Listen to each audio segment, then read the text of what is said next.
Hello and welcome to episode 11 of the GuildMag podcast. Say hi, Kaysee. Hi, Kaysee. Yay, she unmuted her microphone. Yes. Hello everybody. We've recovered from last week's Halloween show, which was awesome. And we are back to discuss Echoes of the Past. So this week we've got tons and tons of opinions, lore speculation, other great stuff that's just bouncing around in my head right now. So there's so much we've stuff. Got so much. We've just discovered as well that we're both really into Dragon Age Inquisition as well. So we've been we just remembered we had a Guild Wars 2 podcast to do. Suddenly slip into talking about Dragon Age Inquisition. It's okay, chat. You pull us up on it when we do it. Before we get into all the discussion, as always, Casey's going to do a quick rundown of the week's news. Yay, news! Yay. Okay, so the Living Story drought has passed and Echoes of the Past patch has hit. That was really hard and I bet I can't say it 5 times fast. In the gem store has come with a mini Belinda Delacroix, a replica Jobotron backpack, and a guild flag finisher. I'm having a lot of trouble today. And just a little tidbit for everyone: the Silver-fed Salvage O-Matic was reduced from 1 silver to 60 copper per use. So it's not really a silver-fed Salvage. That's a bit counterintuitive. And that is the news. Yay! So you may remember, if you watched our Halloween episode, that we ended on a contest with to win 1,200 gems for Halloween Limerick entries. So we have decided the winner. Thank you to everyone who did enter. So the winner entered via Twitch messages, and the winner is Girluno. I'm so sorry for pronouncing that wrong. And Casey's going to we're going to read out the winning entry. We're both at it today. Casey's going to win? What am I going to win? This is the limerick from Girluno, and it says, "The Mad King is a freaky jerk. The Blood Prince just likes to lurk." God damn it, it's hard. Let me start again. "The Mad King is a freaky jerk. The bloody prince just likes to lurk. They try to scare, but they wouldn't dare to try a valiant twerk." That was so good, man. That was really good. So we do have 2 other special mentions that didn't win, but they thought they were really cool anyway. Are you gonna read them out? Yeah, okay, now you're going to make me say the names. This one is Tanek. I think that's how you say it. Yeah, blah, blah, blah. The Mad King Thorn had a grand bloody vision till the peasants My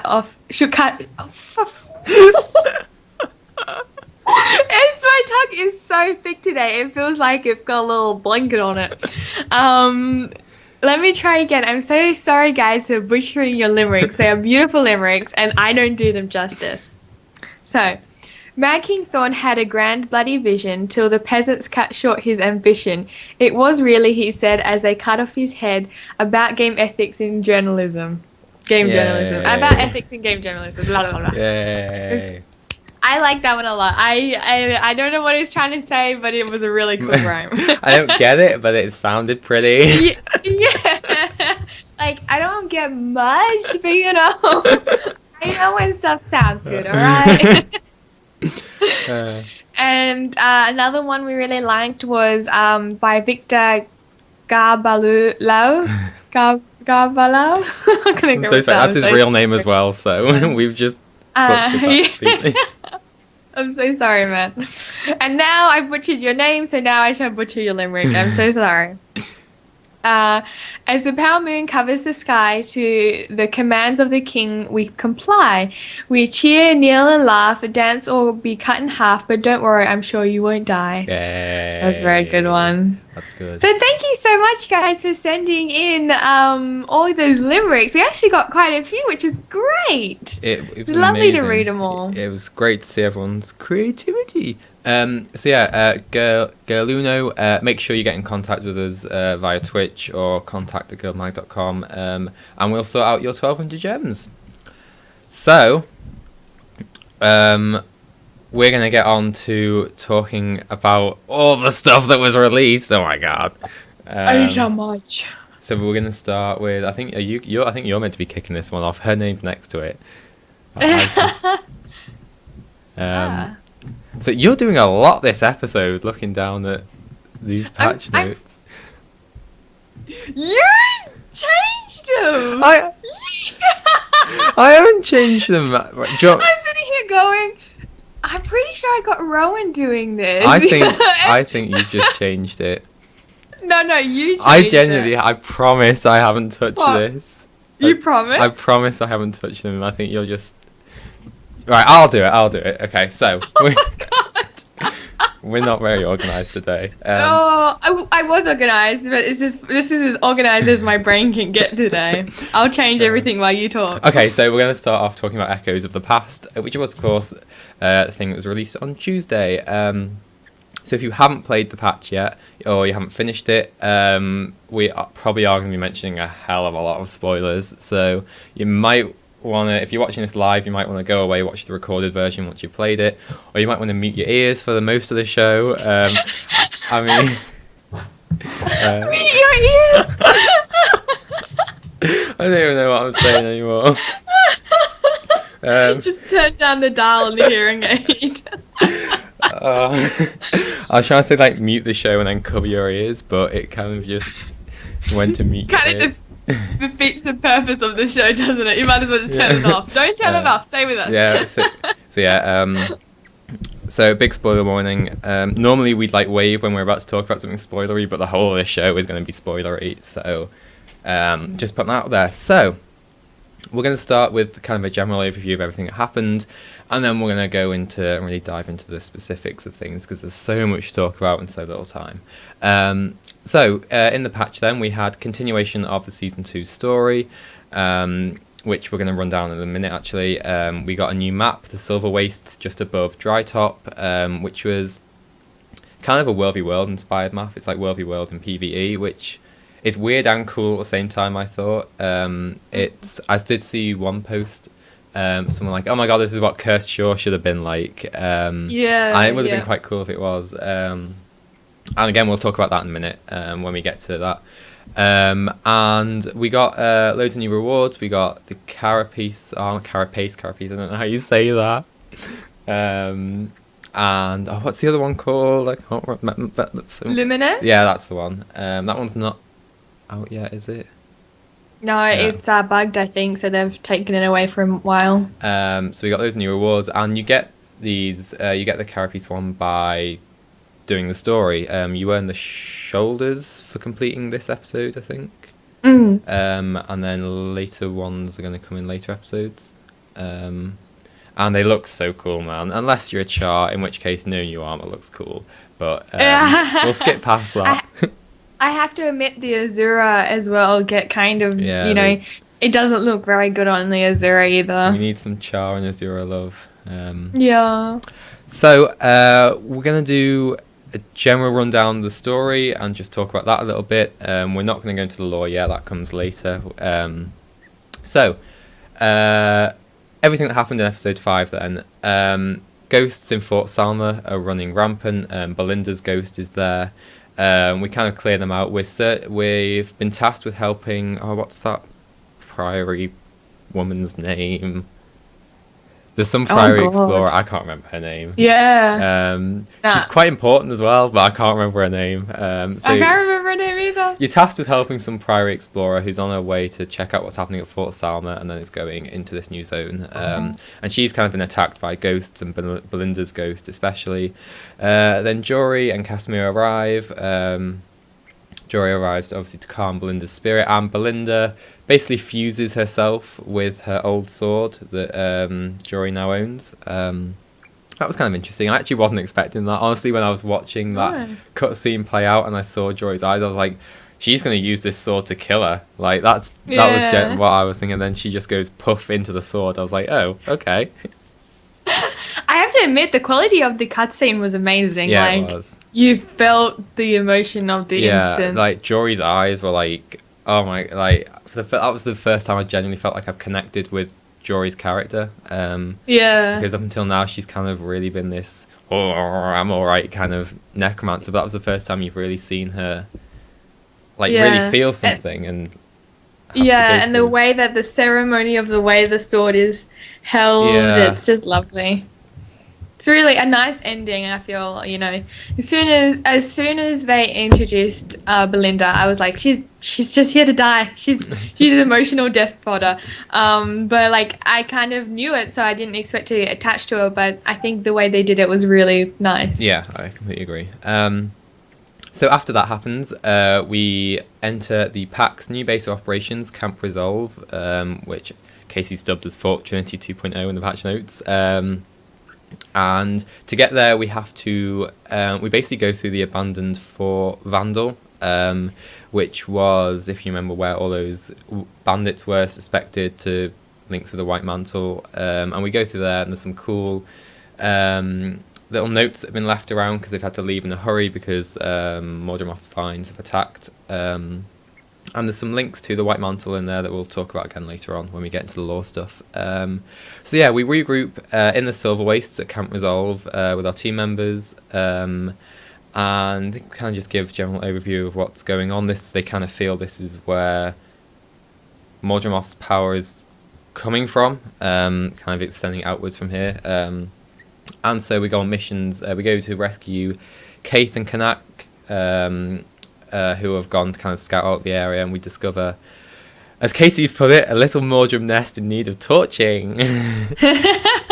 And then we are tasked with, in kind of a separate arc, kind of, but it's all still linked. We get a mail from Cass and Jory who ask us to get them a cipher for the Priory because Ogden Stonehealer has basically gone into the deepest parts of the Priory's vaults, and we need to speak to him about Elder Dragons, dragon magic, that sort of thing. Can I just say, like, it is the biggest tantrum he has ever thrown. Like, I'm going to the deepest parts of the vaults, and you're going to need to travel the world to get the ciphers to find me. It really feels like an attention-seeking ploy. Yeah. So yeah, we get the ciphers from that explorer we saved at Fort Salma. We go through the Priory's special vaults and archives, and oh my god, that is amazing, that zone. And can I just say, I was correct about the Abaddon statue being in the Priory, unlike all you other theorists who are like, no, it's in an Abaddon temple somewhere. So cocky. That's just one thing I was right about for this patch. So yeah, we get to see all the cool stuff that the Priory's hiding away. Basically, when we get down to Ogden, he makes us touch this spooky little hourglass sun timer thing, and we get transported into Glint's lair. And this was the oh my god moment for me, because Glint's lair is so pretty. Like, it is amazing to look at when you're in there. It's just so beautiful. If you just seen me when I first entered, I had the biggest smile on my face that I've ever had, like, in this game. I was just like, like, it was just amazing. And yeah, so we go through Glint's lair, getting glimpses of kind of what's happened there with the Master of Peace, and then this is kind of the big spoiler. When we get to the end, we see kind of a little vision of Master of Peace collects an egg from her lair, and this is the kind of reveal that we kind of knew about. We were discussing last week whether we prefer to see that or something we weren't expecting at all. So I wasn't too shocked by it, but it was still nice for it to be a confirmation of that's what's happening. I love it, how humble you're being here. Like, you're being so official and humble, but dear readers, dear watchers, let me read to you the gloating he put in our notes. I'm gonna leave out the swearing. Who was right about the hourglass and Glint's lair? Only Valiant, B word. I F word got something right. All in capital letters. You can just see the Z snap go. He said this. So that was another thing I was going to point out. I was, of course, correct that we were going to go back to Glint's lair in that hourglass, and we were going to see all that stuff. So, all you other theorists who got it wrong, you know, I'd just like to say I am the new master. And you just got schooled. So yeah, should we talk about little general story impressions? What did you think of it overall? Overall, like, I'm like almost everyone else. There are some people who didn't quite like it, but I'm just like, you know, this is everything I wanted from the living story. This is like all the throwbacks, all the cool new stuff coming out, or, you know, this is game changing. This isn't just like little stuff that doesn't really affect anything other than a map or something like this. This is big stuff, man. And just the fact that they gave us so much freedom to enjoy the vaults and that sort of thing, it felt really wonderful. Okay, I love it. There's some other things that I'm a bit curious about, like the world versus world map and, you know, those sort of things, but I just think it's such a good direction. You know, my words aren't coming out today, but it made me feel good. Like, I enjoyed the game, which is why I played the game. And you know, it gave me pleasure. It gave me happiness higher than anything else, which was wonderful. It was. What about you? Yeah, I completely agree. I'm completely okay with them redoing Halloween now after seeing this update. Like, I'm just like, oh my! If every release is as good as this one, then it's going to be such an amazing second half of the season. And I honestly just can't wait to see what happens. Like, in previous releases, I've always been excited to see what happens next, I guess, but I'm so excited for this one to see what happens next. And there's so many, we were talking a little bit about this before we came on air, there's so many different storylines and avenues that are kind of starting to connect and different things that are coming together, and it's going to be really interesting to see how they all fit into each other. And I mean, there's just so many different theories that people are putting out, and Reddit's just been buzzing with everything that's been going on, and it's just been so good. Yes, I would. So we're a bit fangirly right now. We're a bit like, we'll try and talk everything, you know, very calm and everything like that. But we are really like, we love this patch, and we understand that some people didn't like it. I mean, if lore is not your cup of tea and you're not into that sort of thing, this patch might have been a little bit boring for you. But most our audience and us tend to be very invested in lore, and this episode really felt like it was released for those people. So I think it's your turn to introduce something now and talk about this stuff. Okay, so these are just some points that I found that the patch really did well. And that I was just so gobsmacked about how good they were. And one of the things was I've got here in dynamicness, because I can't think of the right word, but how dynamic the instances were. They didn't feel... How do you explain? Like, sometimes the instances in Guild Wars 1 feel like very... quickly done single player games, like, because it's a MMO but it's also doing single player things, so it's really hard. But the way that the instances worked in this really felt like they were catering towards, like, they knew they were designing a single player instance. For example, one of the examples I had was Rox's friend, which is a Char that, you know, in one of the instances she's talking to him. This is big spoiler, so to say it again. She's talking to him and he seems to be really aggressive towards her. Anyway, when you come, he walks off, and you can ask her about him and she'll go, just ignore him, it doesn't matter, he's an old friend, it doesn't matter, yada yada. But she goes, anyway, don't talk to him, go somewhere else. And he walks off, and it seems like he disappears, but he's just on the other side of the instance. And you can actually walk to him, and when you get up to him, Rox goes, hey, I told you not to talk to him, or, hey, just leave him be, go and see Trahearn, She acknowledges that you didn't do what she said and you went to go and see this guy anyway. It just doesn't feel like, she's sitting here like an NPC and all she can see is like this cone vision, And when you talk to him, he'll be really rude and you can be quite aggressive back or, whatever. And then, later on you go back to Rox and you can talk to her again about it. Like, that was just really cool. And it was just a small thing. It didn't have anything to do with the story. And that also goes on with the packed soldiers acknowledging you. Like, it got to the point, like, everywhere you walked, someone would recognize you or say, hi there, so good. Like, just... I don't know. they're like, oh my god, yes, I am your commander. Yeah, like, I did something. Like, one of the training areas that you don't necessarily go there, but it's part of the instance. So, like, if you're exploring, you'll go there, but it's not on your way. You wouldn't really go there. But when you walk up to it, they go, one of the pack soldiers goes, yeah, the commander's here to join us, and they all cheer. And, like, you really feels like you're boosting morale. And just everywhere you go, and it got to the point where I'm like, I want to go find more groups of people, adore me, that sort of thing. But it just felt really, really good. I keep on talking. Is there anything you want to talk before I go on to the next thing? No. That's.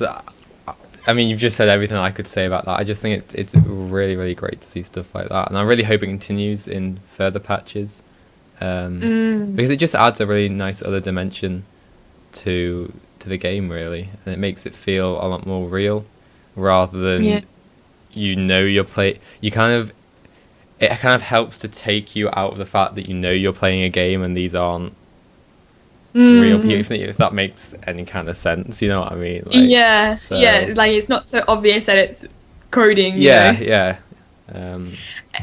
also think it's a really subtle way to encourage exploration and talking to people.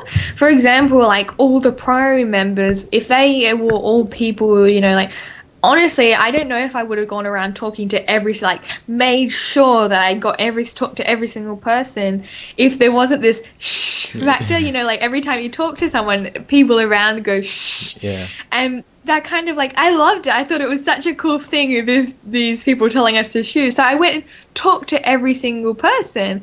And it's the same with if the pack soldiers acknowledged you, it made me want to go to every single group. And it really encourages interaction and exploration, for other people.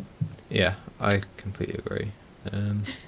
While we're actually talking about instances, one thing I did want to bring up, I don't think we mentioned this anywhere else, is how awesome the Glint Slayer incident was in terms of its mechanics, when you're fighting each of the different aspects and you have to do different things to succeed, like the aspect of darkness, you have to grab that thing that one hit and you're dead. Bubble. But it's just all so good, and I really like how, I wouldn't say challenging, but how interesting they're making the instances. It's not just go in and bash up a few things and then carry on with the story. It's you have to think about what you're doing, and things like the when you're trying to rescue Kaith with Kanak, and you can use the corpses to blow up the enemies around you, it makes it a lot easier to get through. And I just think it's really nice to have that kind of option. It's not just go through, kill stuff and find it. There's always kind of a secondary, or in Glint Slayer, a primary mechanic that you have to do as well. And I really like that as well in terms of just gameplay. It's fun as well as you're having fun learning about the story and the lore. You're also having fun actually playing it as well, doing that. So that's something I just want to bring up. Now, we got a lot of love in the chat for the facets as well. Like Guild Wars 2 Lexi says, the facets were a really good change of pace for combat. Yeah. And it took me longer than I would care to admit to get out of the just bash thing mindset. Like, I got really frustrated because I couldn't quite figure out what was going on.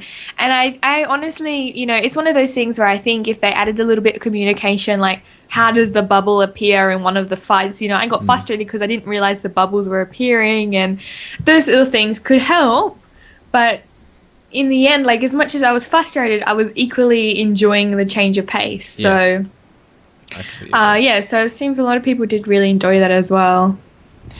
And talking about Glint's Lair, the amount of lore hailing back to Guild Wars 1 is There is amazing. so much, isn't there? Like, And I mean, it just blows my mind. you guys asked for it and they delivered like more than anyone could imagine. I think it's. They really delivered it, didn't they? I'll just say to chat, if you just want to put things that you really enjoyed from Guild Wars 1 that you saw, put them in the chat and we'll have a look. One of the things one thing I really loved and always used to bother me so much about Glint, when people started talking about Glint, it really annoyed me how the special mission in Guild Wars 1 when you went to Glint's lair was that if you had to steal her egg and kill her. And that really annoyed me, like, not because it was any ArenaNet's fault. It's personally my, like, issue, you know, like, just something niggles at me. And I really didn't like it.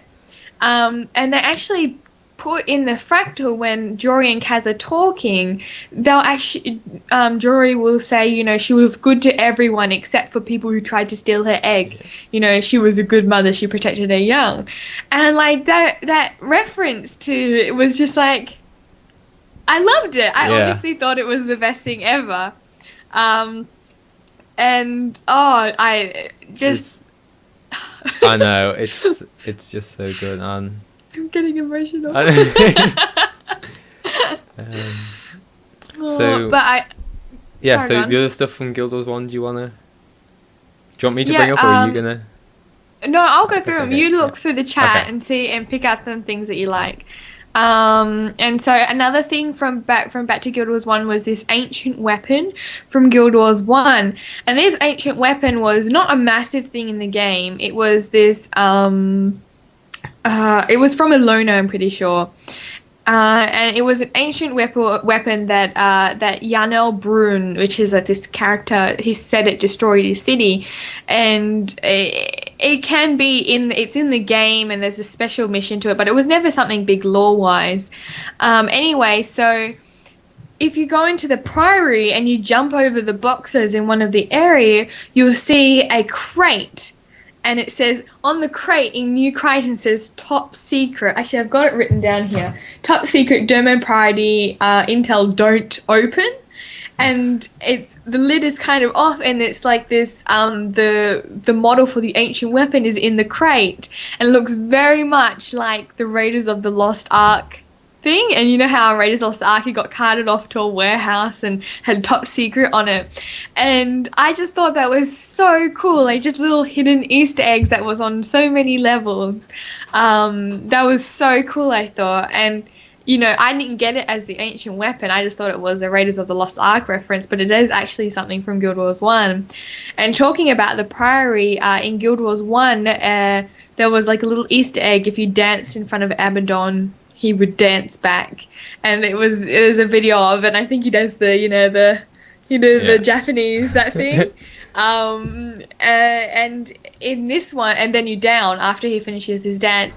And this Abaddon statue in Guild Wars 2, if you dance in front of it, it downs you. So that was very cool. That was really cool. So a couple of things always pull out from chat then. That Shaman, one of the best parts about the lair is the old music. I completely agree with that. I think they touched it up a little bit, didn't they? But it's still mostly the same, which I think is quite cool. And everyone else is just going kind of crazy over all sorts of things in chat. There's so much love for the game at the moment. Yeah, there really is. So yeah, I mean, I'd pull out more stuff, but we really have so much to talk about. We should probably move on. Yeah. Yes. Okay. All right. So the next thing was the pact evolving. I mean, it's been in the game lore-wise. I think it's been a while since we defeated Zaitan, and so the pact has kind of gotten a chance to like breathe and regain its losses and stuff like that. And the really cool thing is that when you first start the pact in the game, like when you do the forming of the pact, they just seem, you know, there's nothing special about them. They've got their what's it called? They've got their orders armors on, and they've got no particular weapon set. And by the end of the game, in Crest Shore or that sort of area, they've got their own kind of look to their what's it called? Their buildings. Their buildings have like this mechanical blue kind of sci-fi. It's a unique aesthetic. And then when you finish the game, you have access to packed weapons, which I don't think are used anywhere in the game, but you get a little token and you get the themed weapons, which are the packed weapons. Well, now they've evolved and they've got, remember when we did the Zaitan fight, there was the Glory of Tyria airship, and it had like dragonfly wings and this weird kind of buggy insecty aesthetic to it.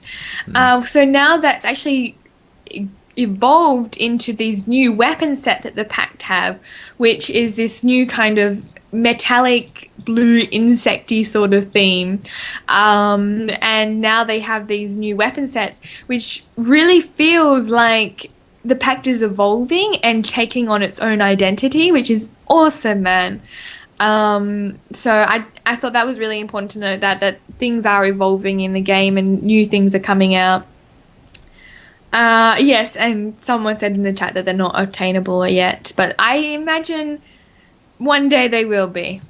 And so talking about skins, there's a new earnable skin called the Carapace skin, which is very butterfly themed, which, can I just say, when this armor first was out of mind, I was 99% sure that this would be a PvE set.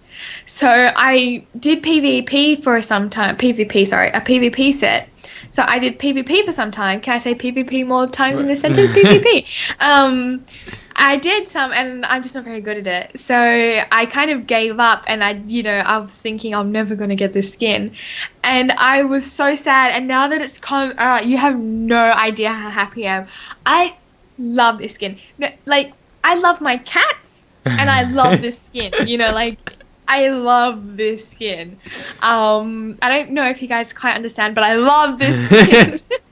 I love the butterflies. I think it looks awesome, man, and I'm so happy it's an earnable armor set.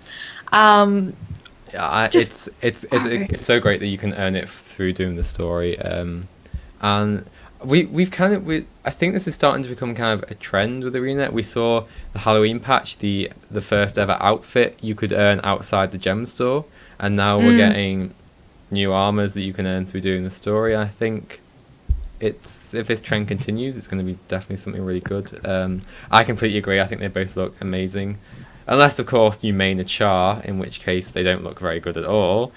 But I'm very annoyed. Like, I really don't think it's fair that girls and humans get girl and boy skins, because that adds variety. And I also don't think it's entirely fair the guys don't get flashy over the top stuff. Like, a lot of the skins you see, the guy version is very dulled. Like, I suppose that's appealing to the typical male masculinity concept, but I don't feel it's fair. This is a butterfly armor. Why doesn't the guy get butterflies on it?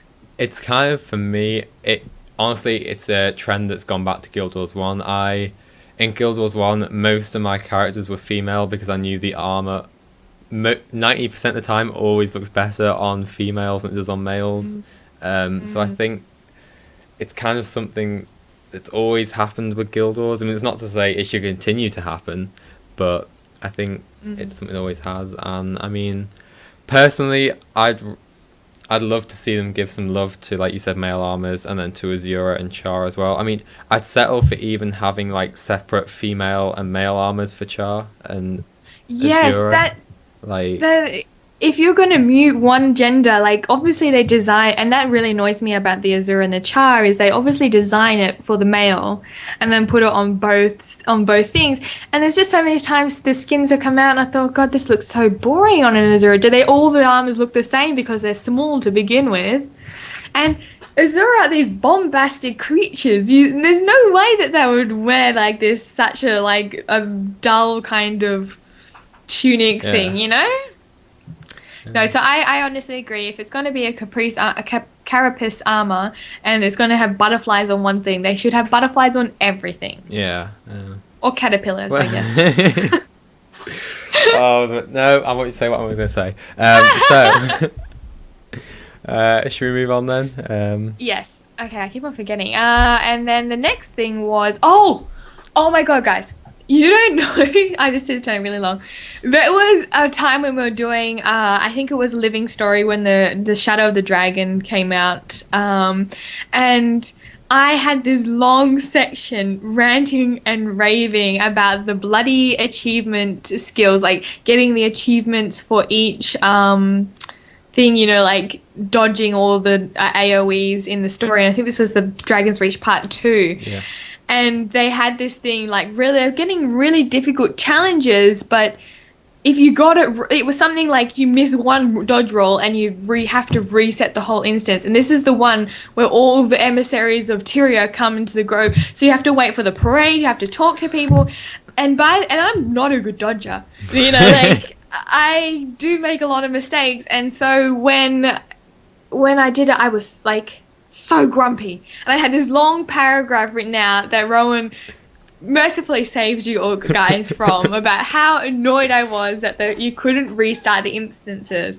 So now the challenge modes on one of the instances will now reset fights, so you don't have to restart the instance to get achievements. I just realized I could have said that in like two sentences, and I did this whole rant. I got my rant in here anyway, Ron. So yes, I think it's a great step forward because the bloody resetting the instances, I watched that parade way too many times than I would have liked. So yes, that's awesome. So hooray for that. Yeah. And finally, I should have mentioned this earlier when we were talking about the carapace armor. You can the carapace armor seems like it's the first armor that you can upgrade, and it turns it into a luminous skin, which looks a bit different and looks a bit more shiny and luminous. So it's a cool direction. I like upgradable stuff. Yeah, I think it's cool. And it's playing into the whole end game model of upgrading like your look as well as your stats. But we won't go into that because we really don't have time, and we've said it on so many other episodes anyway. So I think if we're going to talk quickly about the Silver Wastes map, and then we're going to go into the lore, because it's been like 45 minutes already, and we haven't even got to the lore yet. I'm going to do the Silver Wastes super quickly, guys. Okay. All right, so let me just find my notes. I can just all through it. Okay, so the Silver Waste is a world versus world sort of maps. There's keeps and supply carts to protect, and you got to try and upgrade the keeps. And then if you manage to completely successfully defend your keeps, a little bar will go up on the side, and then the packs that represents the pack strength. And when you fulfill the pack strength, then the champions of the Mordrum come out, and there's 5 champions, one for each keep, and you go down this like gaping. You know that thing from Star Wars where the Boba Fett gets thrown into, and Leia is wearing her little sexy outfit, and it's like the mouth of the water. You jump into one of those things, and you go and kill them. I have never seen what happens when you kill the things, so I don't really know. Sorry, guys. I don't know what happens when you kill all of them either. I've managed to kill 2 when we did it, and that was it. Yeah. So yeah.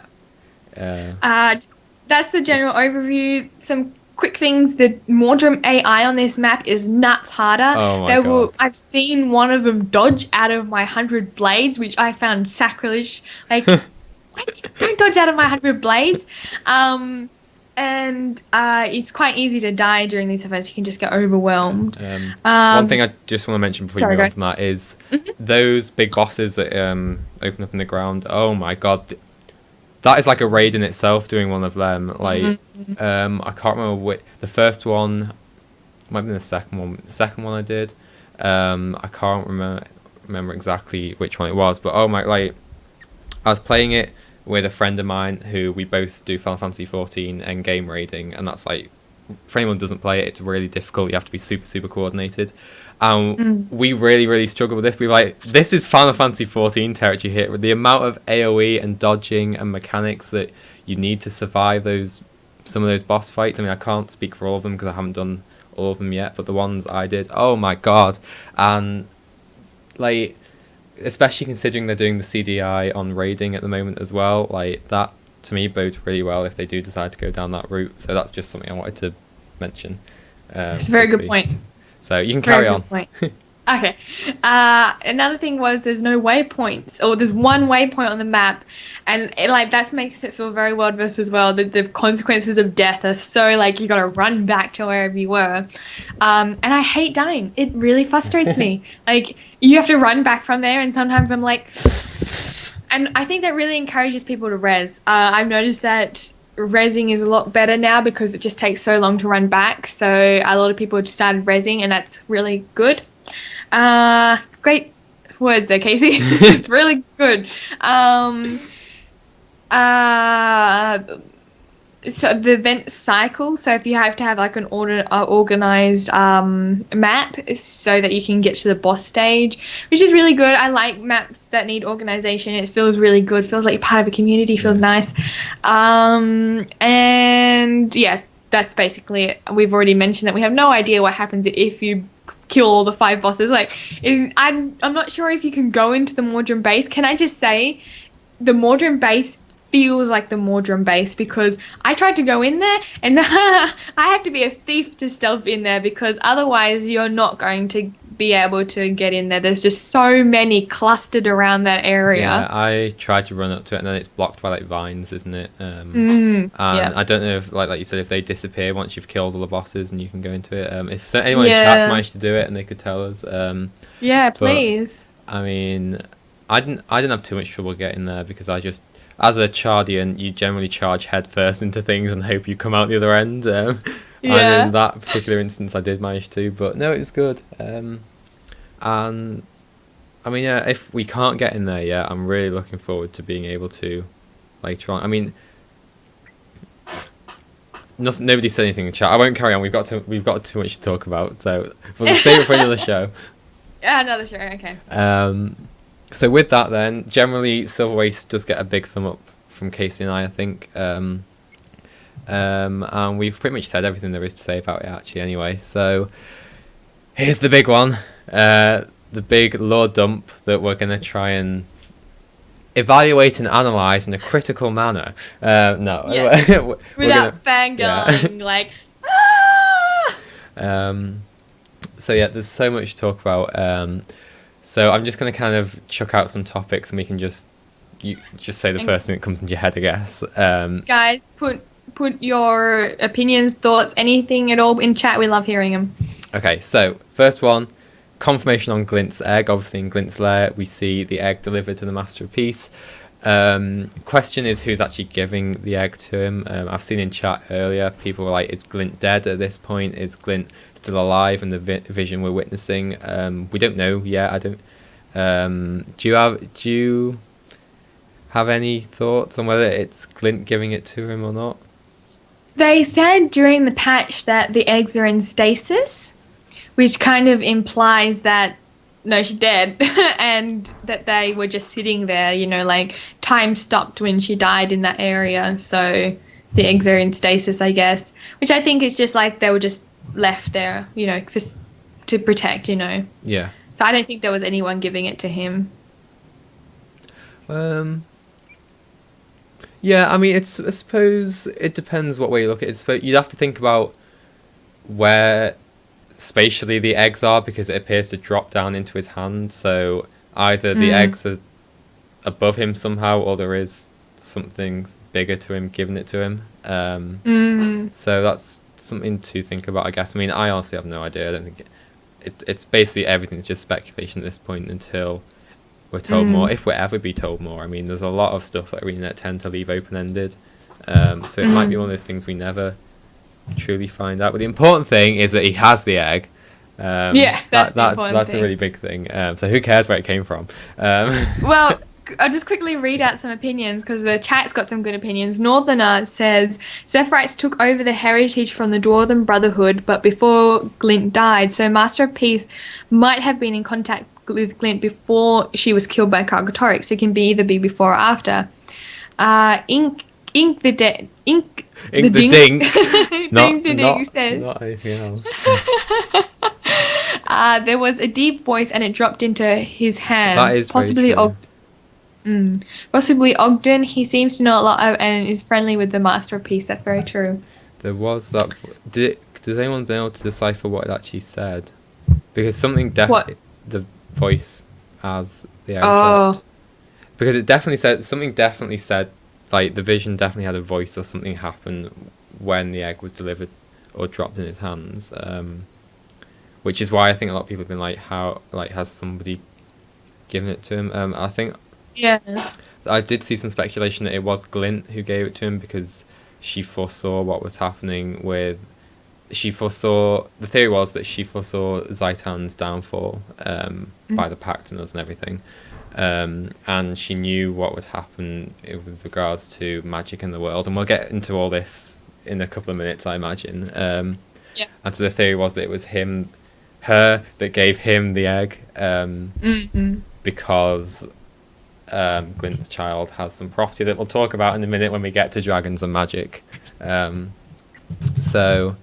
that, another thing you put in is hints that the Shining Blade will be making a return. This is something I actually haven't noticed or thought about much yet. So do you want to explain that one a little bit? I know I'm sitting behind.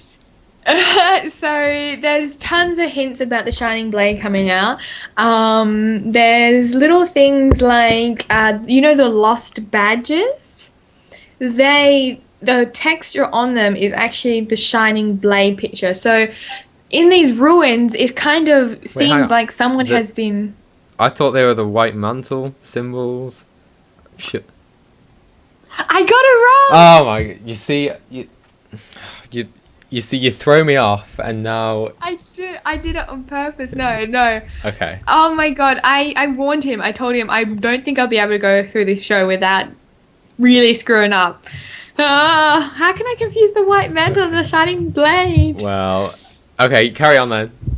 Unless you want me to take that bit because I've got notes down later on about White Mantle. You do it, son. Okay, so I put later on in the notes about White Mantle involvement. So there's quite a lot of hints about this. So in Fort Vandal, the bandits obviously just went poof. We don't see anything of them, and they leave behind them lots of notes on the walls.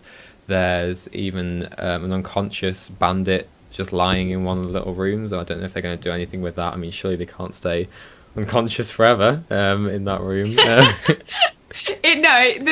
length he's been unconscious. He's not unconscious. He's just dead. And there's lots of notes on the wall saying things like awaiting directives from HQ, which for bandits, this is very, very organised. I mean, it's too organised just for a little group of bandits. So this is the first kind of big hint that they're really White Mantle involvement. I mean, there were theories and hints before all this that the bandits at Fort Vandal were involved with the White Mantle, or basically were White Mantle. I think generally bandits have always had a connection to White Mantle. You see on all the bandit caves spray paint of the White Mantle sign. So I think all bandits. But the really interesting thing was that this was the Triad who was in that area. Which is a collection of things, and to be so organized when they're you're like, right, it's suspicious.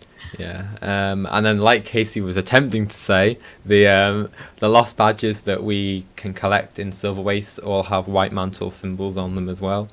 So there's really lots of big hints that the White Mantle are going to at least be involved somehow, somewhere along this storyline. And this is another kind of arc that we've been speculating on last episode, the one before that, about how the White Mantle and the Massat and Abaddon and all that kind of thing could tie into this story. And I honestly I'm left with more questions now than I had before this episode was released, because this episode's kind of gone in the direction of talking about dragon magic and how it's and the gods and how it's kind of affected the world and that kind of thing, and gone more into kind of the history and purpose of the Elder Dragons. So we've still yet to really see that other speculation side of what's happening, if anything, with Masot and White Mantle and all that kind of thing. So, just quickly, sorry. Yeah. Northerner put in chat, just revisited the instance. The voice goes, "You must must promise to protect her / it with your life." That's interesting. So that's very interesting. To me, then I didn't hear anything like that. I heard something, but I didn't hear what it was. But it sounds like, I feel like it's Glint that gives it to him. Yes, yeah, that really sounds like a mother asking for a promise of protection. Because I mean, you got to remember, Glint's giving away her baby, like one of her babies, to essentially just some guy in the sky. So yeah, it does sound like that. Anyway, moving on, because we've got so much to talk about. So I'm going to skip over that bit and come back to it, because that's a massive topic. So Belinda's spirit and the sword. Simple fluff, or does it have significance? I put a little note below that. So Belinda wasn't much use when she was alive. I doubt sticking her inside a katana made her any more useful. I honestly don't know if it's going to have that so much. Sensitive. Like, I don't know if it's going to have that much of an impact. I think they're trying to get people to guess, is this sword going to have some extra magic property to help us kill Mordremoth or deal with Glint's baby or something like that? Personally, I think it's just a sentimental thing for Jory, and something to kind of tie up that story arc, because you have to remember Belinda was introduced as a way to kind of get us to go to this area to begin with, because of increased bandit activity, so at the end of season 1. So I think this was just a way to kind of get rid of her and tie her up and deal with that aspect. I don't think it would have any more significance than that. Do you agree, disagree? I don't know. I can tell you what the chat thinks. The chat thinks that there's a lot of foreshadowing, and they think it will come up again later. Yeah. I mean, yeah, I think they made too much of a big deal out of it not to bring it up again in some capacity. Yeah, she said that she was going to research it, but I think it's just going to be a little... It's going to come up, but it's just going to be a little character fluff. I mean, that's how you instill character into people. Like, she has a sword that's imbued with the spirit of her dead sister. I mean, if someone told me that, I'd be like, that person is so cool, you know? Yeah. So I think it's part of that, but we shall see. We shall see. Anyway, moving on. So the other little thing, where in the world is Whitlock Brimstone? And you put out it, when I read this little next thing you put in, I thought, oh my god, that is like cute. So... Where in the world is Whitlock Brimstone? I hope he put in an extended leave of absence slip. And I just read that. He's been gone for a long time. He has been gone for quite a while now. So we haven't really heard anything from him yet. I mean, I feel like we're going to hear something soon, because they can't just leave that open-ended for too long. I'm still so annoyed at how everyone is like, oh, I couldn't get in contact with him. And everyone's like, it's fine. If this was real Tyria and I was in Tyria, I'd be like, he's dead. You know, we're never going to see him again. He has no understanding of magic. He went into the friggin' mists. He's gone, you know. Yeah. Start selling his stuff off. And everyone's like, nah, it's fine. So, I mean, as me Baba, I really want to see him come back safe. So Whitlock and my Althea can get it on. So, yeah. No. I mean, I think we're going to see him soon. Yeah, I think he's coming back. I mean, they definitely can't just leave that open-ended for too long. And again, that's another storyline that's... I think everything's just, at some point, just going to kind of intersect and come together in one massive explosion at the end. That's the way I think this is going to go. I think right until the end, we're going to be left just like we are now, with more questions than answers, really. So the really big thing to take from this then is the whole thing to do with Elder Dragons and as a kind of equalizing force with magic in the world. And it kind of links into another note you've put, if the human gods will ever be part of the story again, or are they truly gone? And I think it's really interesting. So, do you want to go through your speculation corner that you had written out about this, and we'll talk about okay. that? Okay. So the thing that I got this off was there was a note in the Derman Priory Special Vaults that basically said if the balance of magic was to ever tip too far in a certain way or, tip unnaturally, everyone would fall off and die. That's the insinuation of it.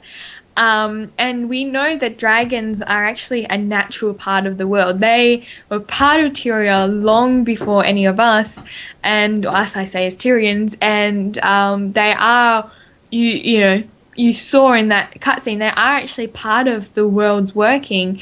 So my speculation is that we're going to find out that the cycle of consuming and expelling magic, because don't forget, even though the dragons consume magic, over time they ooze magic, and that after they've finished oozing it, they suck it back in again.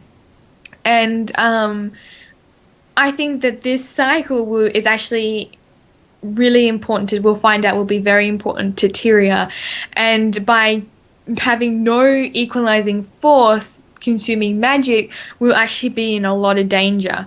And I think personally, this is just my thought, that the importance of Glint's baby will be that she will be the key to living in peace with the dragons, and the living in peace with this whole concept of consuming and giving it going. I have to say that this also might tie in. You remember how the Zephyrhites had strange cargo on the ship that Timey couldn't get a read on, and it was glowing, and the cutscene showed glowing out of it, and then the door closed, that sort of thing. I believe that they were magical artifacts that they were feeding to dragons, to keep them asleep. Maybe they were feeding it to Glint's baby. Maybe the vision of the egg was long in the past, and the egg has actually hatched, and they're feeding the egg. So that's my little speculation. Yeah, I actually kind of agree with that as the best theory we have for where it's going. Towards the end, I got really jealous because Ali wrote her speculation corner in the show notes, and I didn't have anything. So last night I went on a huge ramble, and I've got a page full of just nonsense that I've written down. But towards the end of my nonsense, I actually tend to agree with you. We hear in this episode that, I think it's from Ogden, I can't quite remember, someone else can correct me, that Glint was, in terms relative to other dragons in existence, she was close to becoming an elder dragon if she'd been allowed to live that long and grow that powerful. And there was a theory that obviously Glint foresaw Zaitan's death. What happens when he dies? Where does his magic goes? It becomes only natural that it'll be absorbed by another absorbing elder dragon. And so I kind of agree with that Glint's baby could be the key to, if you find a way to accelerate its growth to potentially an elder dragon. It seems a bit far-fetched to be able to accelerate from a baby to an elder dragon in such a short space of time, but it kind of makes sense overall for how you'd fix the problem of killing a destructive elder dragon and dealing with where does the magic go after that. So I can't. Your idea makes sense of feeding it magical artifacts to potentially try and do something like that. And I was going to try and pull other stuff out of my speculation corner, but I can't even remember what it says. It's just so jumbled. So it's like a big wall of text. It really is. So I suppose we can kind of try and answer the question of this then, of will the human gods ever be a part of the story again, or are they truly gone? I personally believe, taking this away from lore and just from a gameplay and storytelling perspective, that Arena have had enough with gods. We had Abaddon basically in all three. In Guild Wars 1, it was revealed at the end, and I think they've chosen to move away to other big bads like the Elder Dragons, and I think this is kind of in my speculation corner, that just because you could map Zaitan to Gwent, say, I don't think there's any inherent connection with them between them. We speculated on this last episode actually, because there was a speculation post on Reddit of whether the Elder Dragons were like the gods complete opposite. After this episode, I no longer think that's the case. I think they just happen to share the same types of magic because that's what exists in the world. So for example, the dominions of magic. Yeah, so they each have a dominion over that. So Zaitan consumes shadowy magic, death, that kind of thing, and Gwent just happens to be really powerful with that type of magic because that's just the way he is. So I think the gods are gone. Honestly, I don't think we're gonna see them again. I think it's mostly gonna be up to us, which I'm kind of happy about because I feel like I've had enough of the gods from Guild Wars 1 to not have to deal with them again in this game. And I really like that there's all these other religions like the Eternal Alchemy and the Dream and things that you can play on with not having the human gods around, because it's to introduce the human gods again kind of makes them more powerful than like the Eternal Alchemy and the Dream in a way, because they're more of a physical manifestation. They can actually do things and help you more, a bit like they did in Guild Wars 1. So I think it's great that they're not here, because I mean we had things like Ogden in this episode kind of bashing on the Dream and the Eternal Alchemy as like flawed ideas and things, which I thought was really great. I think, it's one of those things that they really, I understand, I agree with you that in general, the gods are not that important, but it is a big question, like, you just can't ignore the fact that the gods have gone, and it's a massive part of the lore, and no matter what's going to happen, everyone's hanging over their head, like, why did they leave, if they don't come back, it would be nice to have answers. Yeah, But shall we continue on, because we're really going over time? Do we have any more lore things to? I think we covered it pretty good. I'm trying to read my rambling, but there's too much to even attempt to read now. So do you want to cover the last two topics quickly then? Yep. Right. So just quickly talk about the gem store. The Jobotron backpack is just so cool, man. Basically, it's a Jobotron plushie almost, and he sits on your back and he kind of responds to things that you do. For example, if you get swiftness, he goes turbo mode, activate, And if you change your weapon set, he asks you, where were you hiding that? And, stuff like that. It's really cool. Honestly, I quite enjoy it, listening to other people with the backpack. However, it's every 30 seconds. I can imagine it could get very annoying. They might need to put a mute button on it. Because he still talks even if you hide him. And finally, let's get to the dynamiting. This is the last bit, and we can go, and I can eat because I am starving, man. The casserole was beeping earlier. So. Yeah, I've got a casserole cooking. My kitchen could be on fire for all I know. The data mining, so we got a full map of Tyria, which was data mined, which I think we actually have to thank that shaman, isn't it? that shaman who's actually normally in our chat. Who data mine these maps, and they actually show like this kind of revised Tyria that looks very cool. And finally we have a full map. We got some names of the map that look like they were handwritten in New Crichton, so that was really cool. There's a lot of lore implications. Wooden Potato did a video on that. Sorry, no, carry on. I was going to say something that's wrong. Carry on. Just some other things that were also data mined from that shaman. That shaman was. This is just things he data mined. They are not guaranteed to come in. I'm just going to say this spoiler before people lose their heads and we get in trouble again.